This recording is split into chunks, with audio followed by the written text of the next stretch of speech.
In the coming few vidcasts, I'm going to be taking a look at the different kinds of property that you can invest in, and this week we begin with residential property. Now, we all recognise residential property. It's the house down the road for sale or the apartment in the city that we saw advertised on TV last night. Residential property is any property in which a tenant or owner resides and which is zoned residential by the council. For the purposes of investing, a rural property in which a tenant will live, which you buy to make an income on those rents alone, would also qualify as residential real estate. Residential property can have different types of titles. A title defines the extent of the property that you own, and the certificate of title will record anything that affects the quality of the title, such as mortgages, easements, rights of way and covenants. There are many types of titles, but the three most common for residential property are old system title, also known as common law title. This is usually a house or vacant land where everything within the four boundaries belongs to and is the responsibility of the owner. An old system title will trace the chain of ownership and must be examined each time a property is sold to ensure that there are no other parties with claims to the property. Strata title.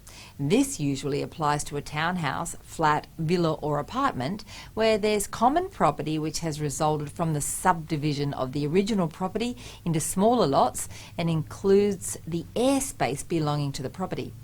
A body corporate with owners as members must be formed to care for this common property. The body corporate raises levies on the owners to ensure that the common property is maintained. Torrens title.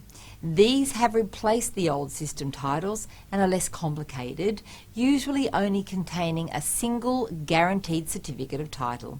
Now, these are most commonly used for division of property where no common ground has resulted, so there'd be no need for a body corporate. This is also known as a green title in WA. The tax office allows us to set off the costs of purchasing a residential investment property against other earned income.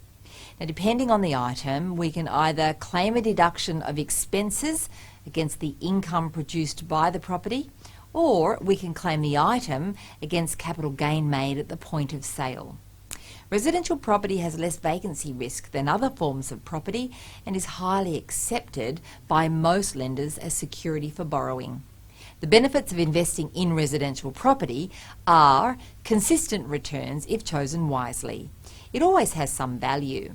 It generally rises in value over time, creating the ability to leverage, and it can be insured to protect against some contingent losses using landlord's insurance. There are also drawbacks when investing in residential property, and these include rogue tenants who can damage your property and leave you with repair bills and unpaid rent. Vacancy between tenancies can negatively affect cash flow and needs to be factored into your overall returns.